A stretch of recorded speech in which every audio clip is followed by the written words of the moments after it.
మనకు కనిపిస్తున్న ఈ భూమి మాత్రమే విశ్వమంతా కాదు.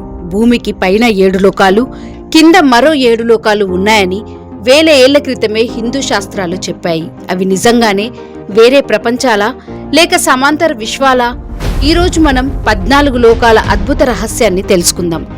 పురాణాల ప్రకారం బ్రహ్మదేవుడు సృష్టిని రూపొందించినప్పుడు కేవలం ఒక ప్రపంచాన్ని మాత్రమే సృష్టించలేదు.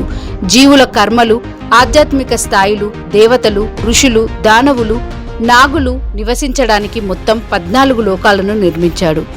ఈ 14 లోకాలు 2 భాగాలుగా విభజించబడ్డాయి. భూమికి పైన 7 లోకాలు, భూమికి కింద 7 లోకాలు. ప్రతి లోకానికి ప్రత్యేక శక్తులు, జీవులు మరియు రహస్యాలు ఉన్నాయి. భూలోకం ఇదే మనం నివసిస్తున్న భూమి. ఇక్కడ మనుషులు జన్మించి తమ కర్మలను అనుభవిస్తారు. పాపం, పుణ్యం, సుఖం, దుఃఖం అన్నీ ఇక్కడే ఉంటాయి. భువర్లోకం భూమి మరియు స్వర్గం మధ్య ఉన్న లోకం. ఇక్కడ యక్షులు, గంధర్వులు, సిద్ధులు నివసిస్తారని చెప్తారు. మనకు కనిపించని అనేక శక్తులు ఈ లోకంలో సంచరిస్తాయని పురాణాలు పేర్కొంటున్నాయి. స్వర్లోకం దేవేంద్రుడు పాలించే స్వర్గం. ఇక్కడ దేవతలు నివసిస్తారు. నందనవనం, కామధేనువు, కల్పవృక్షం వంటి అద్భుతాలు ఈ లోకంలో ఉన్నాయని వర్ణించబడ్డాయి. మహర్లోకం మహర్షులు నివసించే పవిత్ర స్థలం. ప్రళయం వచ్చినా ఈ లోకం నాశనం కాదని చెప్తారు. ఇక్కడ నివసించే ఋషులు విశ్వరహస్యాలను ధ్యానం చేస్తుంటారు. జనలోకం బ్రహ్మదేవుడి మనసు నుంచి పుట్టిన మహాజ్ఞానులు నివసించే లోకం.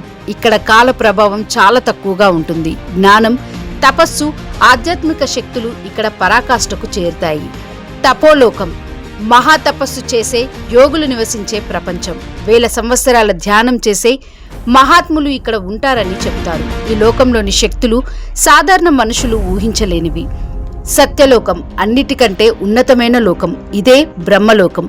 బ్రహ్మదేవుడు నివసించే ఈ లోకంలో జనన మరణ చక్రం ఉందని శాస్త్రాలు చెబుతాయి. ఇది పరమ జ్ఞానానికి ప్రతీకగా భావించబడుతుంది.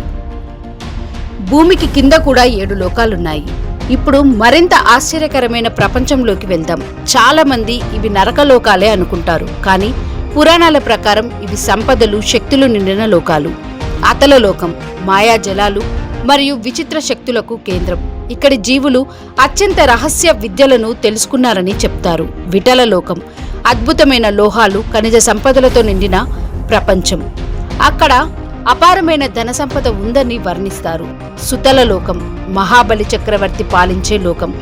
వామనావతారం తర్వాత విష్ణువు స్వయంగా మహాబలికి ఈ లోకాన్ని ప్రసాదించాడని పురాణ గాథ.